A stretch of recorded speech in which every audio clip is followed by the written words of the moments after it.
그러니까 왜 이거를 정했냐 하면요, 우리 최수영 교수님이요, 수학 덕분에 지금 아내분이랑 진짜? 결혼을 하신 거래요. 어떻게요? 거짓말. 네. 어떻게 해요? 조금 다른 이야기이긴 한데요. 제가 저 와이프랑 소개팅으로 와이프를 만났는데 네. 제가 조금 약속 장소에 일찍 갔었어요. 네. 그래서 기다리면서 할 일이 없어서 당시에 풀고 있던 수학 문제를 이렇게 막 풀고 있다가 컨셉 아니었어요? 100% 컨셉인데.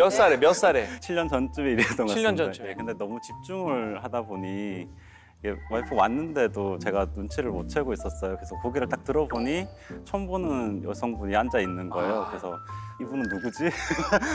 까먹으시고. 그걸 잊은 거야. 라는 표정으로 이렇게 몰입하느냐고. 쳐다봤더니 그 모습이 매력적이었다라고 와이프 얘기를 하더라고요. 이거 진짜 컨셉 아니었어요? 야, 와이프분께서 좋게 봐주셔서 다행이지. 이런 분들 때문에 그 카이스트에 소개팅이 잘 안 들어요. 진짜로. 그렇지. 나 지난주에 소개팅 나갈 때 수학 문제 풀고 있는 거지? 막 이러면서. 괴담이 많아요. 진짜.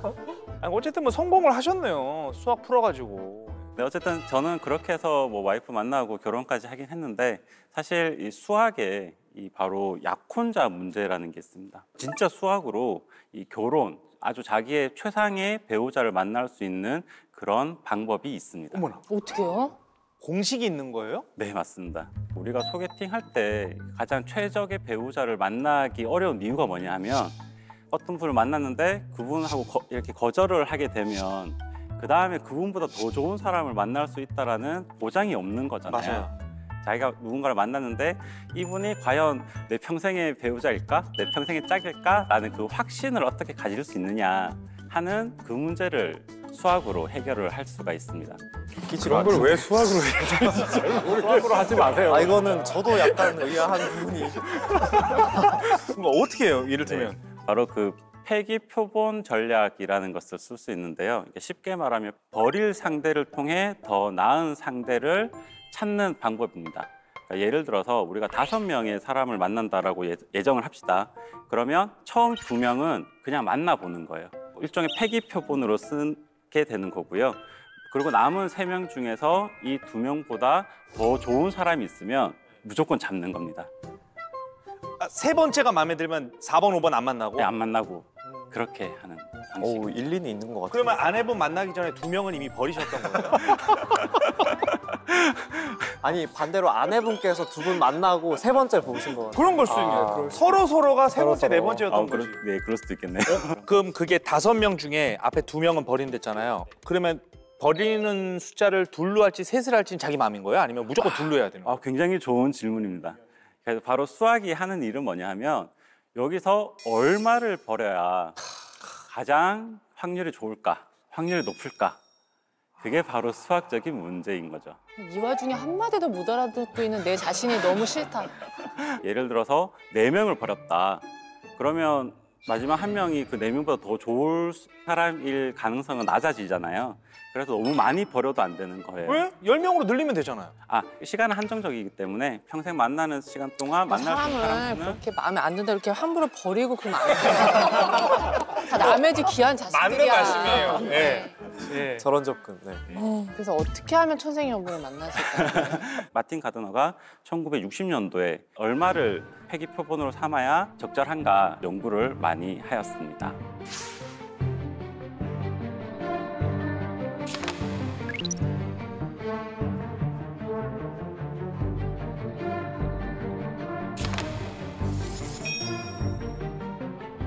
그 2라는 수가 2.71 정도 되는 그런 어떤 상수입니다.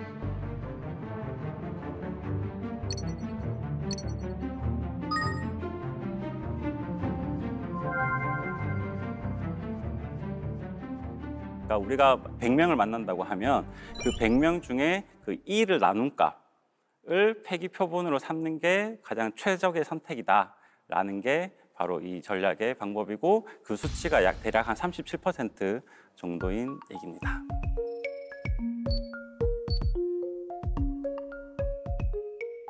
제가 예를 들어볼게요. 네네네. 그러니까 성범 씨가 만약에 앞으로 그 30명을 만날 계획이다. 에휴, 물론 30명만. 이런 숫자는 이렇게 딱 나오진 않지만 30명이라고 해볼게요.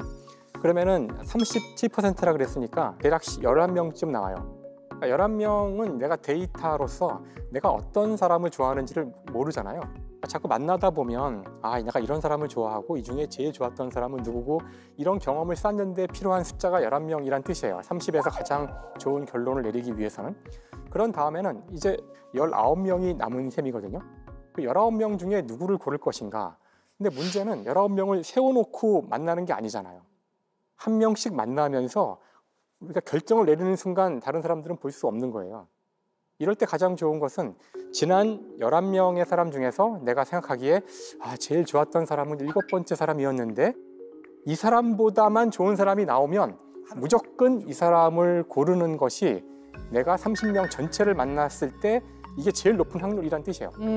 그래서 이 방법을 따르면은 그냥 무작위로 막 뽑았을 때를 비교했을 때 37%의 확률로 가장 좋은 선택을 할 수 있다는 겁니다. 수학적으로.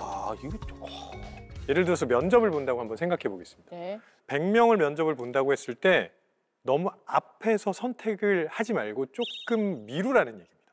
기준을 정할 수 있을 때까지. 그 선발 인원은 정해져 있고. 네네네. 처음에 만나는 사람들이 일종의 기준값을 설정하는 데 도움이 될 수 있어요. 그 다음에 여기에서 설정한 기준을 가지고 이제 뒤에서 선택을 하면 되는 거죠. 예를 들어서 집을 보러 다닐 때도 마찬가지인 거죠. 어떻게 집을? 우리가 이제 부동산 중개인을 통해서 소개를 받잖아요. 근데 몇 집 봤죠. 네, 몇 집을 맞아요. 보게 되잖아요. 근데 너무 초반에 선택해버리면 기준이 확정되지 않은 상태에서 잘못된 선택을 할 수가 있고 이게 좀 기다리자는 거죠. 그래서 어느 정도 본 다음에 기준이 설정이 되면 그 다음에 선택을 해요. 맞아. 그렇게 해석을 하는 게 어떨까 싶습니다. 폐기하지 말고. 아니 오늘 가설이 이제 사주팔자보다 수학이 용하다잖아요. 그러니까 처음에는 사실 수학이 어떻게 용할 수가 있지 싶었는데 약혼자 문제 이것도 그냥 수학자 입장에서 봤을 때 충분히 그렇게 접근을 할 수도 있겠다라는 생각은 들긴 해요. 그 우리 이제 약혼을 했다 치고 금전운 좀 봐주세요. 아니 이 공식으로 재물운 그렇지. 수학을 잘하면 뭐 재물이 들어온다 이런 것도 얼마든지 있을 수 그런 건 없습니까? 사실 여기에는 파레토 법칙이라는 게 있어요. 이걸 만드신 분이 이탈리아의 경제학자인데 이걸 설명하는데 수학 개념 중에 가장 중요한 확률 분포라는 거를 썼어요. 쉽게 설명하면 결과 중에 80%는 원인의 20%에서 온다는 거예요. 네, 뭐라고요? 그러니까 예를 들어서 우리가 다 같이 놀라운 증명 카페를 운영하는 거예요. 네. 그럼 카페가 막 메뉴가 엄청 많겠죠. 네.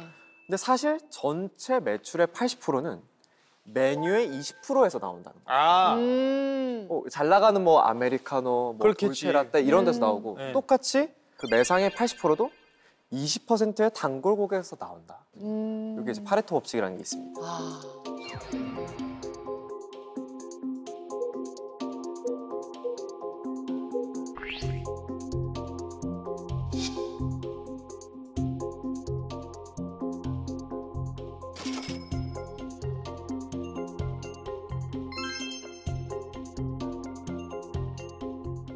이걸 반대로 접근하면 내가 카페를 한다라고 하면은 전체 메뉴에 집중하는 것도 중요하지만 핵심 메뉴 20%, 핵심 고객 20% 단골에게 집중하는 게 중요하다. 이렇게 해석을 할 수가 있겠죠.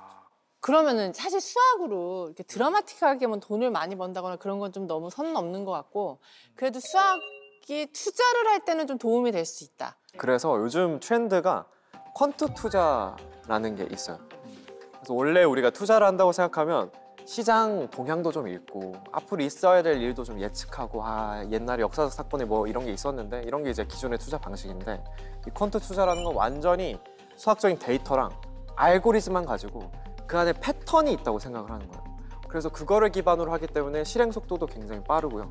초단타 매매를 주로 하는 그런 식의 투자 방식도 있습니다. 그걸 하면 얼추 돈을 벌어요? 요거를 만든 사람이 짐 사이먼스라는 사람인데 이 사람이 이제 MIT 수학과 졸업한 다음에 23살에 하버드 대학교 수학 교수를 하고 이렇게 천재로 인정받던 사람이 갑자기 수학계를 떠나서 네. 투자 쪽으로 갑니다. 그래갖고 어떻게 됐어요? 그래서 만든 게 이제 퀀트 투자라는 거죠.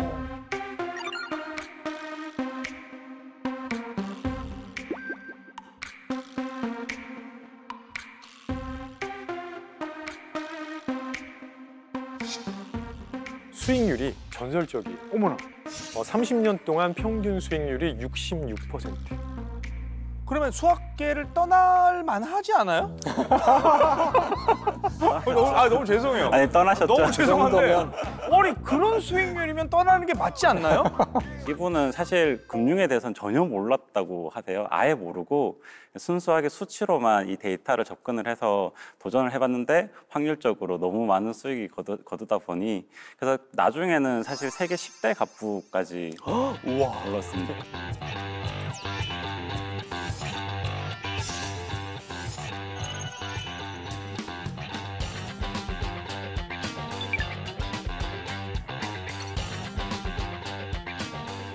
근데 이제 이 회사가 재미있는 거는 금융을 전공한 사람을 뽑지 않아요. 투자사인데 여기서 뽑는 사람들은 수학, 물리학, 천문학, 전산학 이제 이런 거를 전공한 자연과학자들이나 공학 전공자까지 뽑긴 하는데 사람들이 아니 당신은 왜 과학자들만 주로 뽑느냐 그랬더니 이 사람이 뭐라 그랬냐면은 과학자를 뽑아서 이들에게 금융을 가르치는 것이 금융인을 뽑아서 과학을 가르치는 것보다 더 쉽다. 와. 더군다나 나는 이제 이 사람은 수학자였잖아요. 그러니까 나는 사실 금융보다는 이제 과학과 수학을 더 잘한다. 그러니까 수학하는 분들은 돈은 기본적으로 많이 벌고 갈 것 같아요. 결혼도 잘할 수밖에 없을 것 같아요. 그렇죠. 일단 11명을 버리고 가니까. 이렇게 얘기를 하면 수학자들이 다 돈 잘 벌고 할 것 같은데 진짜 궁금해요. 저희 수학자들끼리 하는 농담 하나 말씀드리고 네네. 싶어요.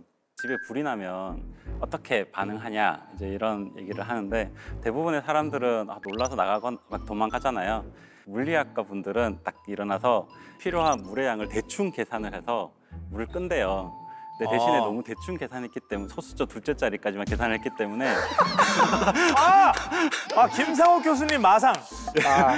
집에 불을 끄기 위한 최적의 물을 계산을 한 게 아니래요. 네. 근데 수학하는 사람들은 아주 최적한, 정확한 값을 딱 계산을 하고 만족하고 다시 잔다고. 끄진 않고 계산만 끝내놓고. 사실 저희 같은 수학자들은 그런 응용까지는 그렇게 관심을 가지고 있지 않고 그 응용인 부분들은 이런 뭐 공학이나 이런 인문사회 계열 계신 분들이 이용할 수 있게끔 저희는 도구를 제공하는 그런 정도로 생각을 더러운 일은 안 하겠다. 그거 너희가 해라. 우리가 하고. 불은 네가 꺼라. 이게 개인의 지금 만족을 중요한 집안 싸움 났습니다 지금. 우리가 이과 내에서 처음 이게 발발된 전쟁인 거예요. 김석 교수님. 대충 계산해서 불끈 소감이 어떠세요? 중요한 건 껐다는 거죠. 그렇죠. 그렇죠. 저희는 안 껐고. 맞습니다. 이 물리학과 수학이 어떤 차이가 있는지 좀 설명해 주실 수 있어요? 수학은 기본적으로 이게 논리적으로 이게 정합적인가?만 체크를 해서 가능한 모든 체계들을 만들어 가시는 그런 분들이에요. 실제 존재하는지 안 하는지는 거의 관심이 없다고 보시면 돼요. 저희는 반드시 그게 자연에 있어야 돼요. 저희는 수학을 사용하지만 자연에 쓰이는 수학만 사용해요. 수학이란 분야가 이 공간 전체라면 여기서 물리학이 사용하는 수학은 이만큼밖에 안 된다고 볼 수 있을 만큼 작아요. 하지만 일단 물리학이 무언가 법칙을 발견하고 그게 물리에서 인정을 받는 그런 것이 되면은 반드시 수학으로 쓰여져야만 해요. 그런 의미에서 사실 수학은 물리학의 언어예요. 제일 최근에 배운 학생으로서 보자면 물리는 교수님 말씀하신 것처럼 진짜 우리 주변에 있는 현상에 있는 호기심으로부터 출발하거든요. 뭐 예를 들어 뉴턴이 사과가 떨어졌어. 왜 떨어졌을까에 기인해서 이제 물리가 발전을 하는 건데 수학은 진짜 상관없어요. 본인들의 머릿속에 우리는 가늠조차 할 수 없는 거대한 세상이 있고 그 안에서 증명과 뭔가 공식들을 만들어내고 또 증명 안 되는 난제를 만들고 하는 거거든요. 어떤 우리랑은 정말 다른 차원에 있는 사람들이 하는 학문이 아닐까. 맞아요. 그렇게 좀 분리해서 생각해 주시면 더 좋을 것 같아요.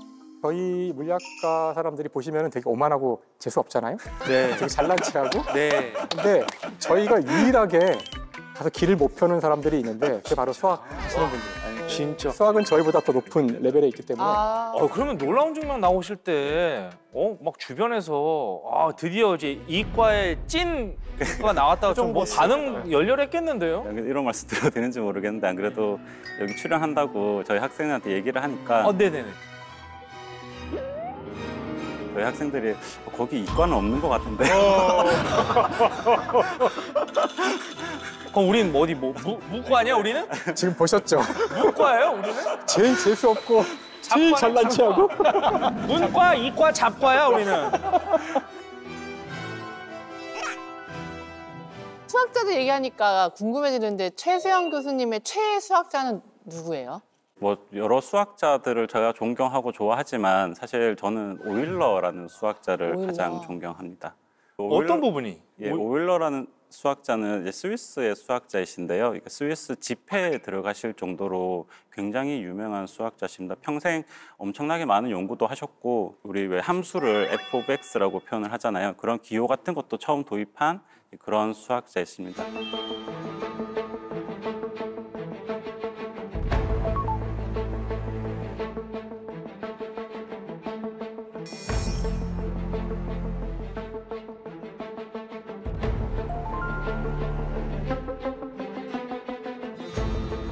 근데 저 궁금한 게 한쪽 눈이 좀 불편해 보이세요. 왜 그래요? 하루 20시간씩 일을 하셨대요. 아우. 그래서 지금 초상화에도 나오지만 20시간씩 계속 연구에만 몰두하다 보니까 이쪽 눈은 실명된 거거든요. 실명한 거예요. 얼마나 근데 피곤하면. 이때가 이분이 30대 때였어요. 너무 젊다. 근데 계속 또 워커홀릭처럼 계속 연구를 하셨던 거예요. 그러니까 나중에는 몇 년 지나서 왼쪽 눈도 백내장이랑 그다음에 전염병으로 실명됐는데 그러고 나서도 멈추질 않습니다. 안 보이는데 어떻게? 이제 암산을 하는 거죠.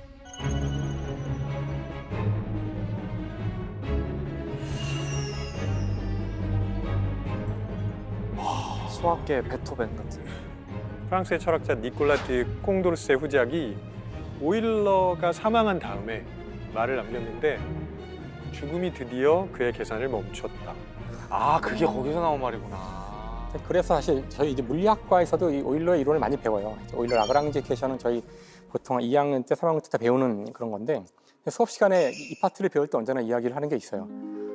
자, 오늘부터 배울 내용은 오일러가 두 눈이 다 안 보이는 상태에서 오로지 머릿속 암산으로만 만들어낸 이론이다. 자, 우리는 너희는 두 눈이 보이지? 다 멀쩡한데 응. 이걸 잘할 수 1부터 있지? 이해라도 하자. 자, 시작합니다. 어. 정말 이건 진짜 눈물 없이는 할 수 없는 근데 정말 그 아름다운 이론이거든요. 이론이 아름답다라는 표현.